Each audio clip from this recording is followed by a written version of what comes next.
Good afternoon, I'm Shani, and welcome to Midday Express right here on Galaxy Universal Network, Channel 500 on Starset, and to all our Facebook viewers as well, we say hello, we see you. And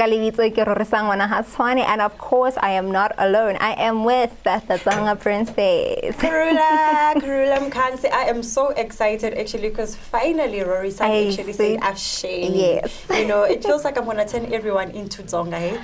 I think it's a beautiful thing that, you know, we need to embrace every language in our country. I mean, we're a very diverse country, 11 official languages. Imagine, you know, you don't really get to see much of that. So I really think we need to embrace all our languages. Yeah, one day we're going to speak other languages, you know. Of course. But anyways, it's a great afternoon and we hope that you're having a great afternoon. And yeah, let's just move on to the headlines. Let's get on into the headlines. Now, the EFF held a virtual Women's Month conversation yesterday, and the ANC held a virtual memorial service to honor Untate John Karim. And then also in the next story, Professor Lucille Blumberg talks on how important it is for people to be responsible to fight against the COVID-19. And then also in an interesting story, Karula, in Mauritius, human hair is used to save the sea. Very interesting indeed. And of course, then talking about hair, later on we are joined by Mamsi, who is the co-founder of Ngemvelo Afro Only Specialist Salon. I am very excited to actually be talking about, you know, natural hair, and it's something very interesting that we're going to get into. I have natural hair myself, so I really I need tips. I need to understand. All of us need tips on that, indeed. Because, you know, actually people say that having Afro is bad hair day, but that's like our natural hair. That's our natural hair, but like we know we've got struggles to actually maintain it, but hopefully she'll be telling us more about how we can actually maintain our natural hair. Oh, well, I can't wait. Yes, so moving on into the first story of the afternoon. Now, the EFF held a virtual EFF Women's Month conversation under the theme #EFF Women's Month 2020 and #SA Government Brutality. And the Treasurer General Umpile Mautwe engaged in a conversation with Zandile. You know, and there's a clip there, you know, where she talks about about forced sterilization. Unfortunately, it's something that we are faced with as a country. So we have Uzandile there that's just going to tell us a little bit about her experience. Let's just have a look. When I was going to consult with the doctor, I think I was 36 weeks, almost overdue. Then I went to consult with the doctor. The minute I got into the room, at that time, if you're HIV positive, the card that you have will have a barcode, which if a doctor opens up and you can see that, okay, you're HIV positive. Then the card, I sat down and with the doctor and opened my card, and he saw that I'm HIV positive. He asked me how many weeks I have, and I told him. And he started, there was a lady that he was with in the room. At that time, he started telling this lady as if I wasn't there. Okay. He was angry, you know. I'm so fed up with these women. They keep on having children, you know. And he was writing something down. They keep on having children, you know, and illustrating how angry he is. And by that time, I'm sitting there, and he just asked me, "Do you want to be sterilized?" For me, it was like, sterilization? I didn't know. I said yes. Because he didn't even explain what the sterilization is. Yeah. And after that conversation, I could see that even if I said no, like he wouldn't, like, because he's fed up with me. Yeah, he's already made up his mind. In his mind that I'm going to be. Now, Zandile spoke on how she experienced labor pains a day before the scheduled C-section and speaks on her experience at the hospital in theatre when the doctor realized that she had been sterilized. In the theater, I was struggling to breathe in the theater. I had a C-section, and after that, one of the doctors, she was white, if I remember. She wasn't, after, you know, when you go to the theater, you know, they wait for you, wait outside to just, yeah. And I was waiting there, and my feet were not moving. Then they called this doctor, and she came and read the card, and she was furious. Why are you sterilizing a young woman in the age of 19? Oh, shucks. So the doctor picked up that you were being sterilized? Yeah, I was already being sterilized. I was trying to move my feet. And your feet were numb? Were numb. So that's why they called her. Then she read my card and said, "Oh God, why? And she was still near me until she kept on asking, please move your feet, and finally they moved. But in that instant, I could see that this doctor knows that what they've done is wrong. It's wrong. It's wrong, 100%. From the reaction that she had, yeah. Now, the Treasurer General also spoke to Dr. Zenda, who is a gynecologist, to get more clarity on what sterilization is and the process it entails. Let's have a look. Right. So sterilization, or what we call tubal ligation, is one of the methods of family planning or contraception, if I may say. It is an irreversible method. Generally, this is in discussion with the woman to, usually it's somebody who has completed their family, they no longer want to have more children.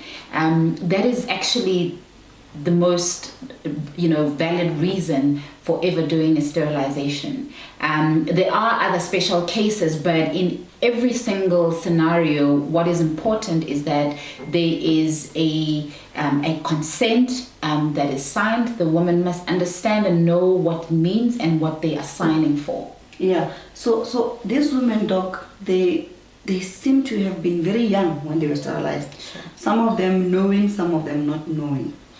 And some of them, they only get to know that they have been sterilized or their wombs have been removed at the later stage when they are trying to conceive and have kids and all that. Sure. So do you think there has been any violation to the fact that they didn't know, they didn't give the consent, they didn't approve of such operations? Right.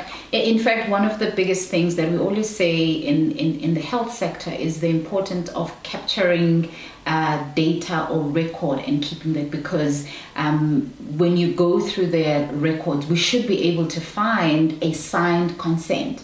There is, whatever the reason may have been for the sterilization, it must be on paper.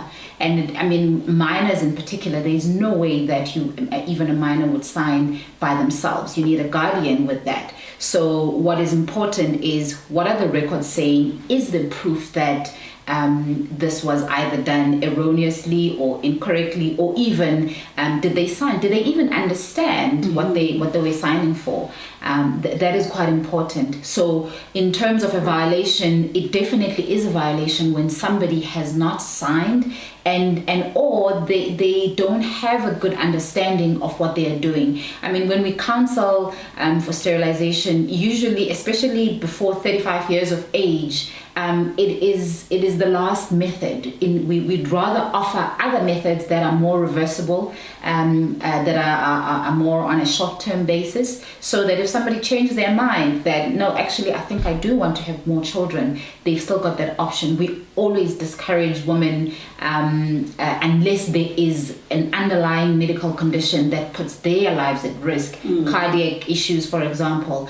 We would then sometimes at a very young age, we would discourage them from having children. But even then, we would still rather use something like a long-acting reversible rather than a more permanent thing like a sterilization. It's quite sad, Kurula, to actually be a 19-year-old that gets sterilized. What happens if now you actually want to have more kids later on in your life, And you actually want to get married, Exactly. you want to have a bigger family, and then that can't happen to you anymore. And at the age of 19, I feel like that's very young, because I believe that she wasn't even married at the time.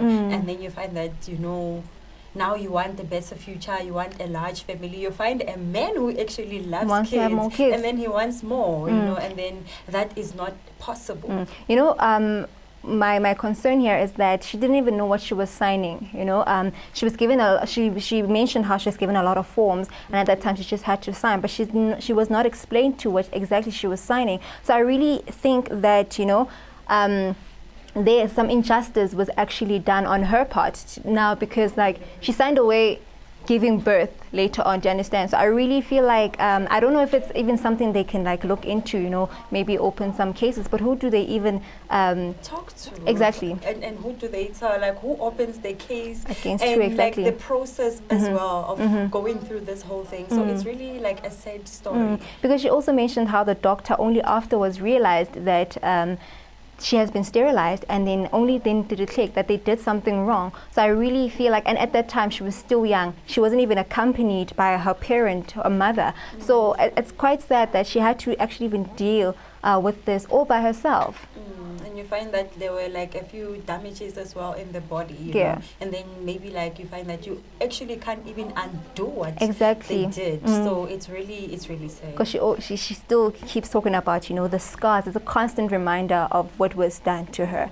But let's just move on with the next story, Kurila. Oh well, the African National Congress held a virtual memorial service for the late Ndate John Karim, who was an ANC veteran and a member of the SACP. He passed away last week at the age of 93.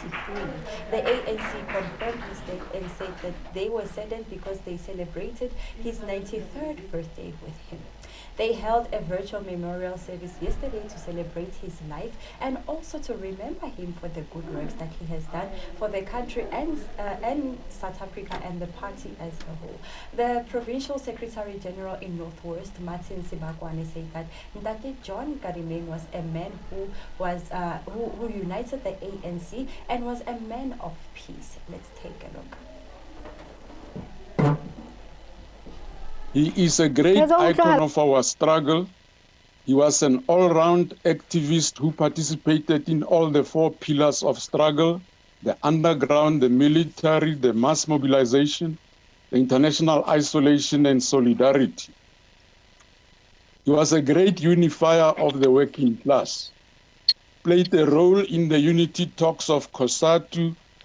He was the unseen hand through the SACP networks, which propelled the unity talks which ended in the launch of COSATU in 1985 in Durban. I have personal experience of his abilities in the SARU unity talks. We met in Harare when we had major disagreements in the union, and I see Comrade Africa is there, he'll remember. A delegation of 2 groups of the union which did not see eye to eye went to Harare to meet SACP. He was the General Secretary of SACP at the time and came with his assistants like the late Comrade Martin Serra and others. He helped us to find each other during a rigorous process of intervention. When we left Harare, we were so united that we staged the biggest strike the country has ever seen before the 1990 breakthrough, which led to CODESA negotiations. He also made a very big impact in the dissolution of SACP in Lusaka. In 1990, a delegation of COSATU leaders went to Lusaka to meet with SACP. This was a watershed moment because SACP was voluntarily dissolving itself, having served the purpose it promised the people of South Africa and the workers to liberate them. This was a bittersweet moment that will forever be etched in our minds when the late Seaparankwe gave the closing speech ending the era of struggle. He was also an international campaigner for isolation of the apartheid regime. He was one of the many campaigners, but his focus on international trade union solidarity was the front end of the spear for unions of COSATU. As SACP, he organized funds for the unions at home to send union comrades to attend conferences of fraternal international unions to speak on behalf of the oppressed people of our country. He also raised funds for the movement as part of the tasks of Program of International Solidarity. He was a good listener, a teacher, a mentor. Many of us who knew him will attest to his great ability to listen, to empathize, to teach and to mentor young upcoming comrades and activists. We shall not forget your availability as a fountain of wisdom. Meanwhile, the SACP in Mpumalanga also seconded that indeed Ntate John Karim was a man of peace and that he always wanted the party to be united. He always wanted things to be done in peace. Let us take a look. Chair, on behalf of the SACP in Mpumalanga province, I would like to send our profound, heartfelt condolences to the Nkandimeng family, the entire Congress movement, and the people of South Africa. Indeed, we have lost the real revolutionary and the all-rounded cadre, Isitwalandwe, Siaparankwa, Comrade John Karim, and his intellectual contributions. We also want to take this opportunity to thank the Nkandimeng family for having been able to give us their loved one, to be part of our revolutionary alliance in bad and good times. Comrades and friends, we must take this opportunity to appreciate the important role that we observed the most disciplined Comrade Nkandimeng played in Mpumalanga province when he was given an opportunity to come and rebuild structures of the ANC in our province through the PTT and equally fight for workers as a trade unionist of note. In memory of this fine revolutionary Comrade Ntate Karim, the SACP will want also to emphasize the unity of the working class and progressive trade union movement, to unite and continue to fight against corruption to the latter. The ANC acting chairperson in Mpumalanga, Mandla Ndlovu, said that the state said that Ntate John was part of a special generation and that he was a selfless person who fought hard for freedom even when it had to affect his family. Memorial service of Isitwalande Siaparankwe, a veteran of the African National Congress, Comrade John Karim, an organizer, a volunteer, a prominent trade unionist, a socialist, a prisoner, an exile, MK soldier, a teacher. We have to pay special tribute to Comrade John Karim and his generation, a special generation, the generation which was faced with two choices at a certain stage: submit and have peace, or fight and face consequences which will have consequences on their families and those who relied on them. They opted to fight. Their children were made orphans. Their wives were made widows by the apartheid regime while they were still alive. Our heartfelt condolences go to the family, wife, children, and grandchildren. Your father has worked. He has contributed to the whole. Comrade Karim's generation handed over to us an organization which was united, intact, bigger, and stronger. We dare not fail this generation. This generation that we have inherited from them, an organization that was intact, should not die in our hands. We must hand over this organization to the next generation being intact. It is unusual to rank leaders, but the ANC has ranked him as one of the greatest revolutionaries of his time. Comrade Karim did not see his deployment as deployment to centers of power, but to centers of service, a true servant of the people. It's quite sad, Kurila, that we keep losing your veterans and people of high profile. It's quite sad to be experiencing such during this pandemic, and we're still losing people, unfortunately. Because that that's actually what the General Secretary of the Northwest actually said, that we keep losing these iconic people, we keep losing like our veterans in the party, so he doesn't even know like what's going on Exactly. there. But as Galaxy Universal Network, we send out our like deepest condolences to the Karim family during this time. Indeed. And now moving on into our next story now, Professor Lucille Bloomberg, a Deputy Director of NICD, spoke on how everyone needs to take responsibility against this COVID-19. And she mentioned that although people are feeling tired and weary because of this coronavirus, they should not take the lifting of the lockdown as a time to get on with normal life, but understand the economical reasons behind it. Now, she also urged people to wear masks and spoke on the importance of masks being a means of protecting each other. Let's have a look.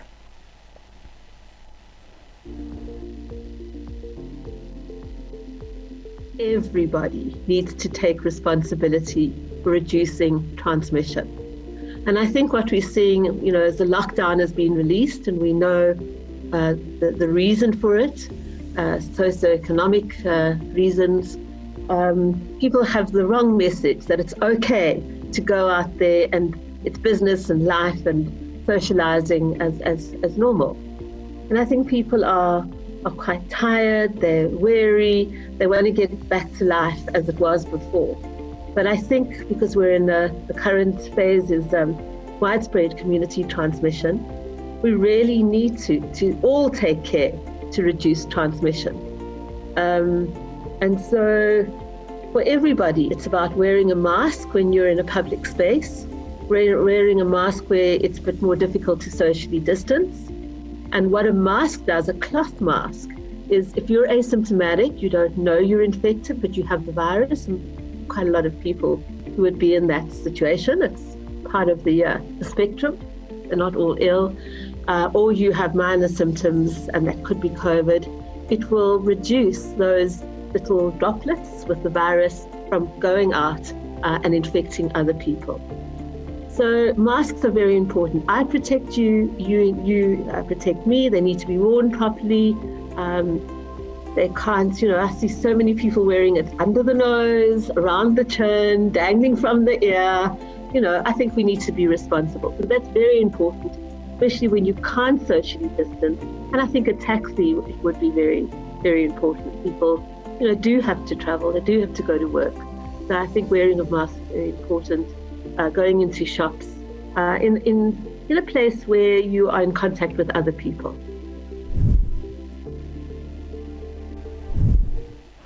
I think that, people still need to remember that COVID-19 is still real. People are still dying, unfortunately, and the cases keep increasing. So we need to take precautionary measures, still wear the masks, sanitize, and just make sure that we're protecting each other, because it's not just about me, it's about protecting the next person and just looking out for each other.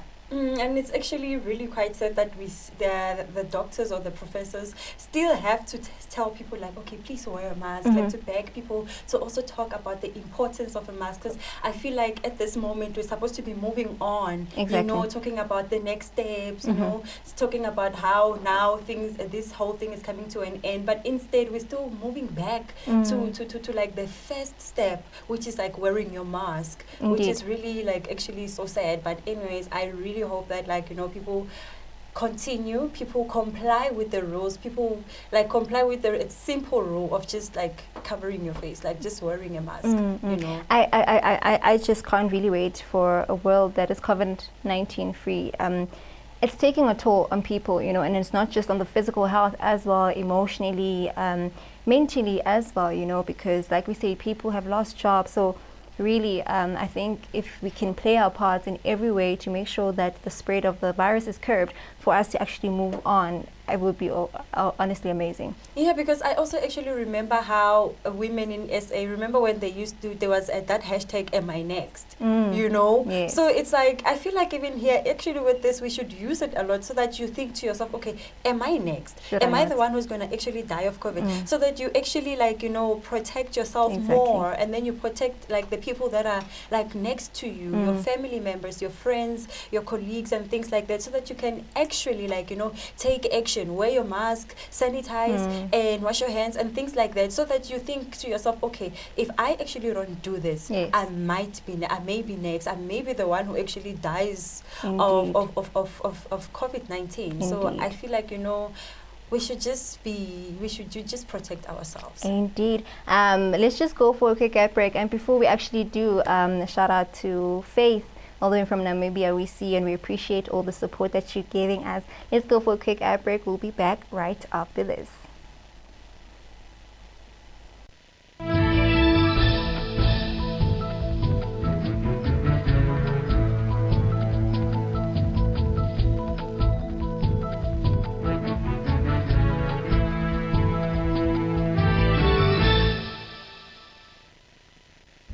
Hello. Being a legal practitioner in South Africa in these challenging times demands lawyers that will help clients beyond legal issues. The ever-changing demands in commerce and tourism require lawyers who have sound and clear business and commercial knowledge, and that's where MB Chabangu Incorporated comes in. Our business, mining, tourism, health, labor, and economic knowledge encapsulated with law and litigation experience gives us an advantage in the legal sphere. Our experience in assisting businesses, government, and various industries with their needs puts us amongst the many progressive and striving law firms in South Africa. Now, to contact our attorneys for assistance with any of the mentioned fields and others, please call us on 012-341-4187 or send us an email on admin@chabangu.co.za. MB Chabangu Incorporated, where problems meet solutions.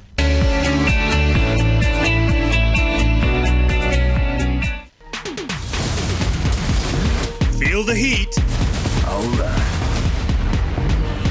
To make it through this journey alive, you're gonna need someone to teach you the ninja way. Don't just stand there, kill someone!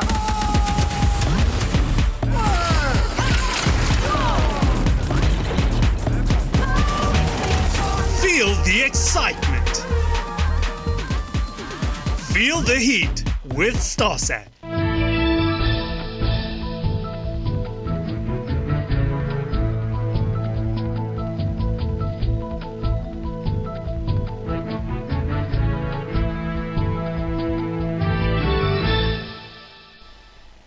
Welcome back, and if you've just joined us, this is Midday Express with me, Kurula Mkansi, and Rory-san Wanahatwane. Yes. And moving on with the rest of our stories, please take us through to that. The World Health Organization head, Dr. Tedros, says that world leaders need to step up action and embrace key measures to ensure that the novel virus is suppressed effectively. Speaking at the conference earlier in the week, the WHO DG said that despite the gloominess brought on by rapidly rising numbers of infections and deaths from COVID-19 related complications, there are green shoots of hope that the virus can be stopped. Let's take a look. Every life lost matters. I know many of you are grieving and that this is a difficult moment for the world. But I want to be clear.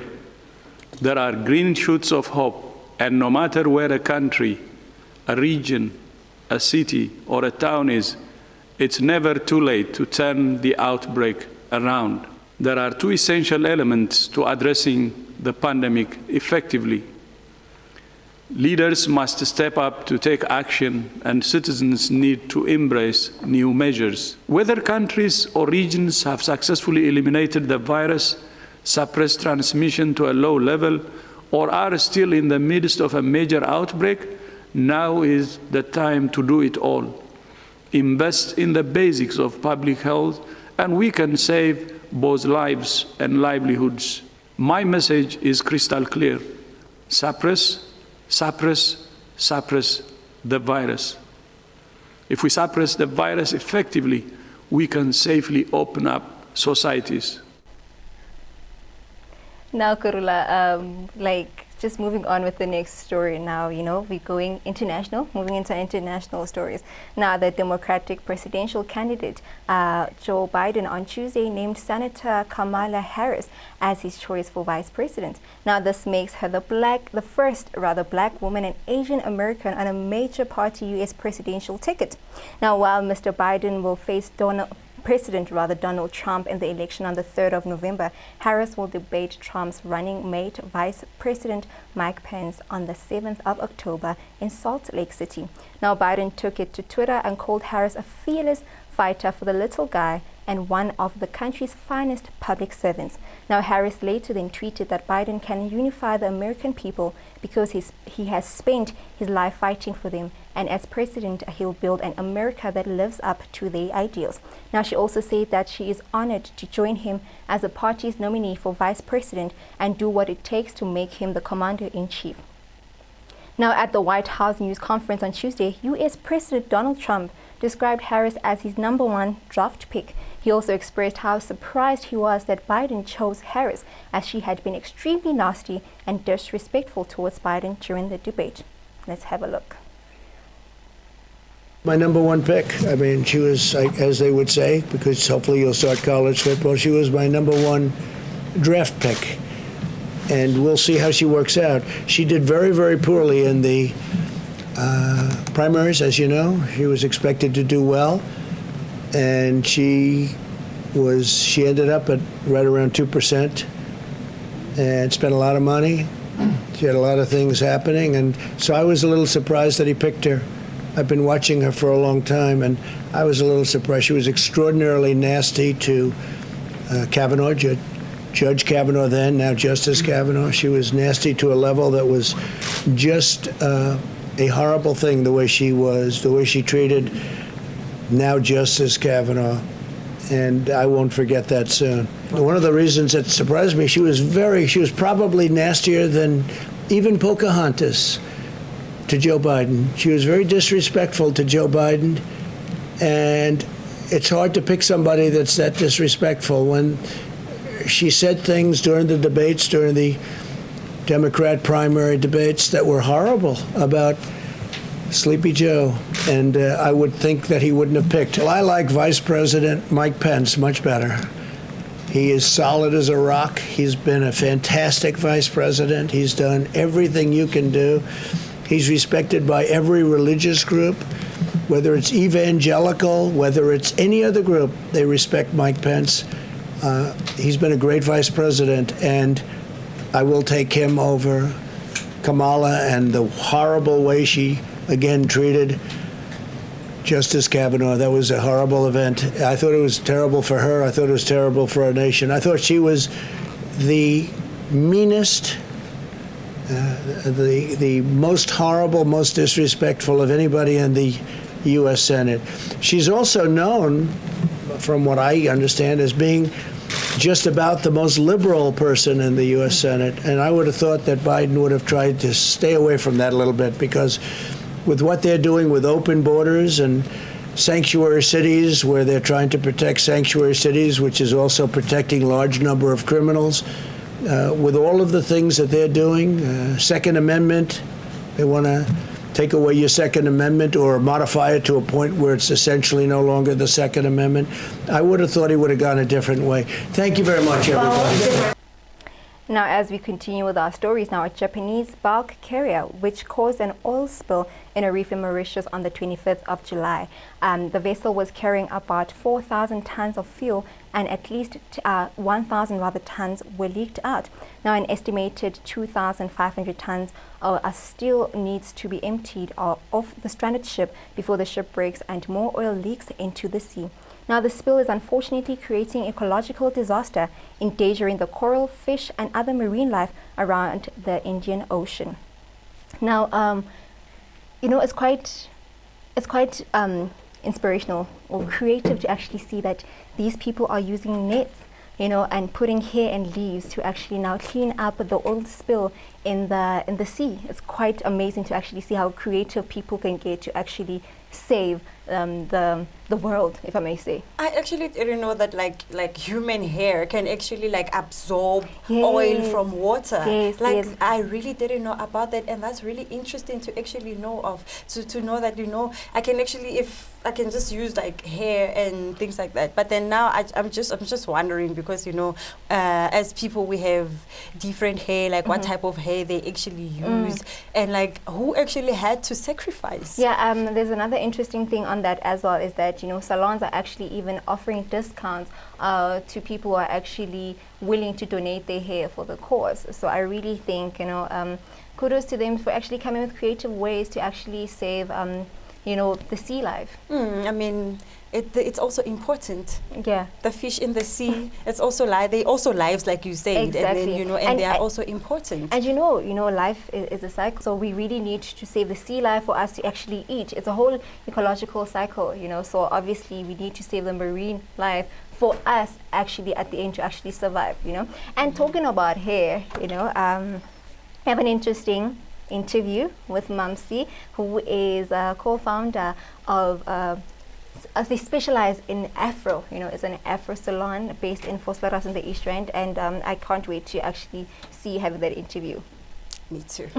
All right, stay tuned right here on the Midday Express as we continue. Corilla is going to be having an interesting interview with Mamsi talking about Afro hair. Stay tuned, don't you go anywhere.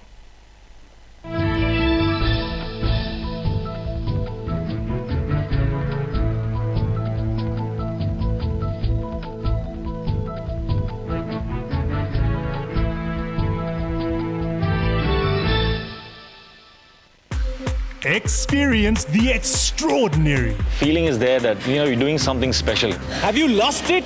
Move!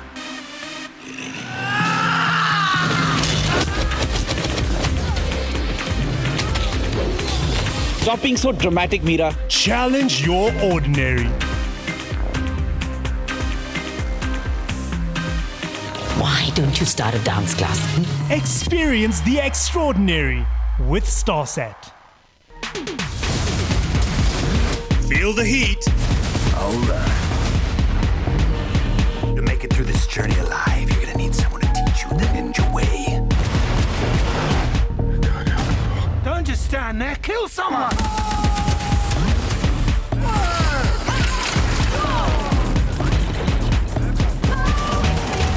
Feel the excitement. Feel the heat with StarSat. Feel the heat. You said you love me. I do. Sure. Yeah. Leave my house now, you go. Oh no, you don't! Get out of my way!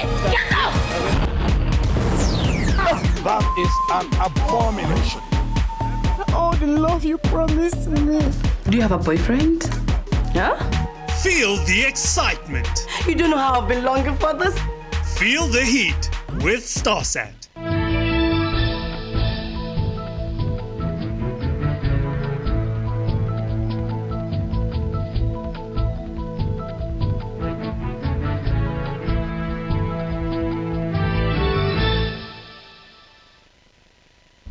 Hello.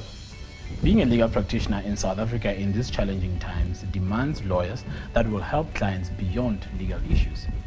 The ever-changing demands in commerce and tourism require lawyers who have sound and clear business and commercial knowledge, and that's where MB Chavangu Incorporated comes in. Our business, mining, tourism, health, labor, and economic knowledge encapsulated with law and litigation experience gives us an advantage in the legal sphere. Our experience in assisting businesses, government, and various industries with their needs puts us amongst the many progressive and striving law firms in South Africa. Now, to contact our attorneys for assistance with any of the mentioned fields and others, please call us on 012-341-4187 or send us an email on admin@chabangu.co.za. MB Chabangu Incorporated, where problems meet solutions.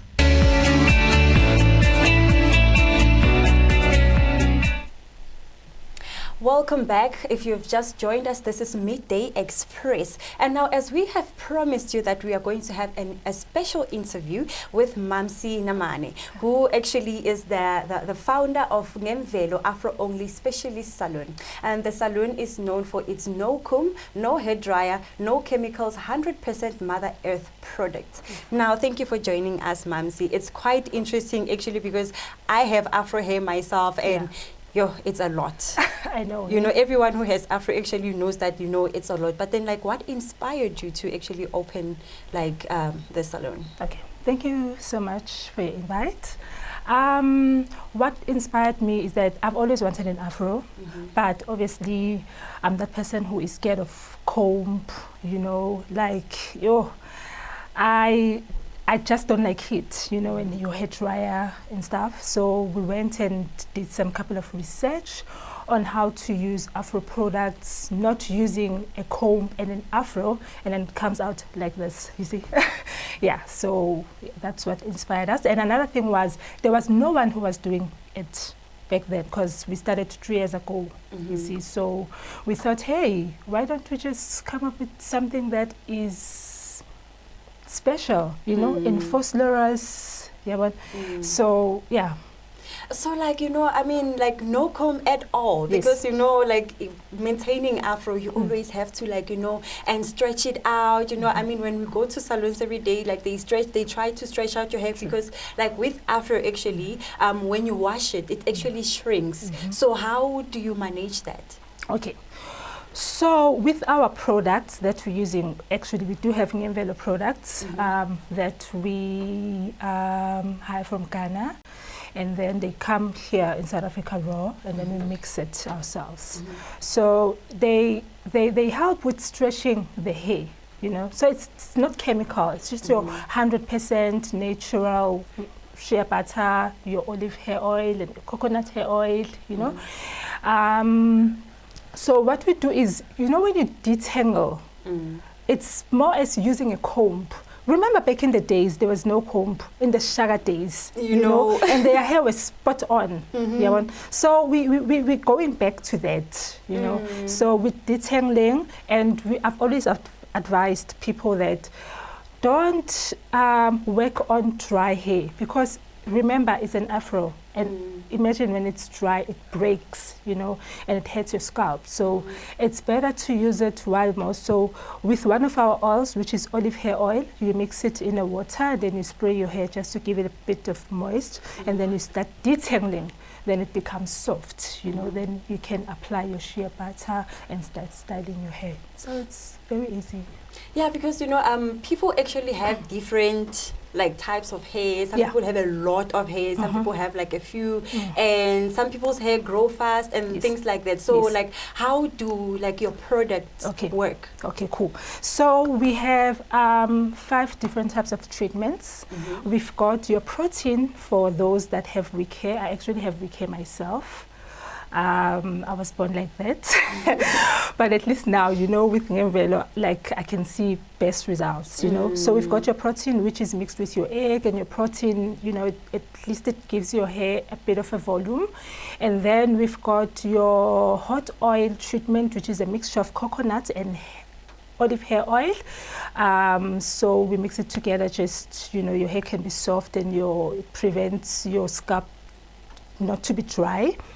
And then we've got your scalp treatment, which is your clay. So it's bentonite clay. We just mix it with water, and it's good for anyone that actually wants to transition to start the Afro, you know, maybe from relax to Afro, and then we do that. Yeah. And then we've got obviously your conditioner, you know, deep conditioning, and then we've got your normal wash, which we use Black African soap, because shampoo has sulfate and it dries your scalp and your hair. So at least your Black African soap is made out of oils. So it's made of 2 oils. It's made out of tea tree and olive hair oil. So it does not leave your hair dry and your scalp dry as well. Okay, so I heard you talking about like people who want to actually transition from relaxed hair to like Afro. So meaning that actually that is actually possible. Like you are able actually to transition from relaxed hair to Afro. Like how does that happen? Okay, cool. So a person will come to our salon and say, is it possible for me to start, besides, because other people think they need to chop their hair before, so there's no need for you to chop your hair. We just transition your from relax to Afro using our Nyemvelo Afro products, and obviously with processes. And then obviously when I'm giving them usually 3 months, for that Afro to start growing and your hair to be thick, and then so there's no need actually to chop your hair. So there are actually sensitive people who say, no, I don't want to be using products, I don't want to be doing this and that because, I'm very sensitive, or my hair is this and whatever, or I feel like I won't be safe. So are your products actually safe enough for people who always say that? Yeah. Before we have actually started our salon, we started using the products on our hair. Just so obviously you don't want to start using products on someone else's hair and then they start having So we did that for 2 months, and then I thought, this is good. And I used it on my niece who was 2 years old, so then I thought, no, these products are good. Because remember, they're like, there's no chemical. Nothing. It's raw. It's like that. It's just, when they say shea butter, it's just your crushed nuts and that's it. When we say your clay, it's like your bentonite clay, like umhlabathi wasemamainini mixed with water. When you say your olive oil, it's like your olive oil. There's nothing mixed there. That's why I always tell people that if you want to know that a product is 100% natural product, you must read the ingredients. And if you find a word that you don't know, like a word that is not even Spanish, it's not even Chinese, you can't even pronounce it, then you must know that it's not a natural product. What's that? Where is it coming from? You must be able to identify the products. You must be, actually there must not even be more than 5, so yeah. It's running through my mind right now. Like I really want you to really tell me, so if there's no comb at all, like how do you get your hair to stand like this? How do you get your hair to look nice and neat and all that? How do you do that without combing? All right, so while your hair is wet, let me say you just washed your hair, right? So it's wet now. You just do your twist while it's wet. Wait for your twist to dry. And then when your hair is dry, take a little bit of oil and undo your twist. Then obviously it's gonna be straight. So that's how you get your straight hair. Yeah. So when did you open your salon in Vosloo, and are you planning to actually open other branches as well? Yes, definitely. I wanted to open 100 branches, but it's not possible. It's not possible to manage 100 branches, So we've opened this in 2017. We started with what we had. We only had 2 buckets. We only had 3 chairs. It was a garage somewhere there in Vosloo. But because what we did was good, people wanted services, and people started coming because, wow, like this is new. There's no comb, no dryer, and it was not painful. Even our plating is not painful, Then we started growing. Then with the little that we had, we managed to buy our own basin, So basically, we didn't have any finance. We just started with what we had. I remember we had like 7,000. Yeah, then we bought the products. Yes. Yeah. So what do you say to people who say, actually having Afro hair is bad, like it's just bad hair day? If you just have Afro hair, they just call it, okay, it's bad hair day, it's really hard to manage, and I don't even want to start. What do you say to those people? Yeah, look at me. Yes. Most people actually, I thought, I mean, obviously, when I was growing up, I used to have your Brazilian, and I really thought having an Afro is a bad hair day, right? But I think, again, it's knowing exactly what people do have their preferences. So I can't say your Brazilian is not you. You know what I mean? So people need to do what they love. So if you love Afro, then cool. We are your people. You know, you can't force people who still have the mentality of Afro is when I have a bad hair day. You know, eventually when they want to grow their Afro. So with us is when you want to start growing Afro, we are your go person. Yeah. So what are the tips that you are giving to everyone who has Afro hair? How can they manage their hair? And also with the your products, like what tips are you giving as like a person like me who actually has Afro hair? Great. What are your tips? Okay, good. You see now you have plaited, right? Make sure that it's not dry, because people tend to ignore their hair because they think I need a protective hairstyle. You know, I don't want to be working so much. With that protective hairstyle, make sure that it's moist. Make sure that you spray. Make sure that you apply on your hairline. Yeah, so that when you untie it, your hair will be moist. So it will be easier to work with, right? If your hair is like mine, don't leave it to be dry. You know, so make sure that you moist every time you spray your hair, maybe with your oil, if you have oil at home, with your oil and water. Make sure that if you have your shea butter at home, make sure that you know, like don't work on dry hair. Don't work on dry hair. That's what makes growing your Afro so difficult. Yeah. And regarding hairline, because I feel like a lot of people have a problem with their hairline. Some hairlines just come like that naturally, but some people actually suffer like they suffer from hairline. So yeah, how do we deal with that? Okay, so other people, it's like when they plait, obviously they pull your hair. You know, stop doing that. Don't pull your hair. You know, just let them plait you, but obviously you can sense when people are pulling your hair, you know. And wearing your weave in a protective hairstyle, right? Make sure that you don't neglect your hairline. So just apply and wear your weave, you know. And then the other thing is, obviously, if you can see that they were pulling your hair after untying it, and obviously your hairline will be gone, you know. Make sure that you don't do that hairstyle again. Try to at least do something that's, or maybe don't plait, maybe for like 2 months, you know, until your hairline is back.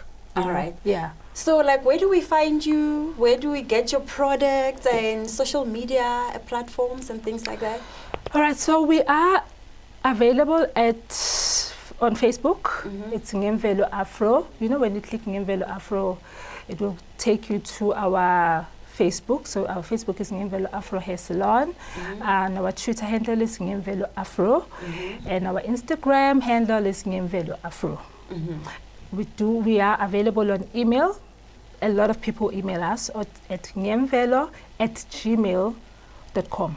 Ngemvelo@gmail.com. Our contacts are there, and then our products we do deliver around Gauteng, actually South Africa, let me say, because we've once delivered in London, as far as London. So yeah. That's actually great. Yeah. I'm really proud of what you have done. I mean, like, a lot of people neglect Afro. A lot of people don't care about Afro hair. They rather just like relax their hair because they say that, you know, maintaining Afro hair is actually very difficult, and they don't want to face like those type of challenges. And then to find people like you who say, no, I'm gonna do something, and I still want to keep my natural hair, I will just do something, and actually finding products to actually maintain this hair is actually a great thing. And I hope I will also be one of your customers. Please. You know? Yes. So to all the viewers, thank you for joining us, and please do go find Ngemvelo products. As from me, Kurula, goodbye.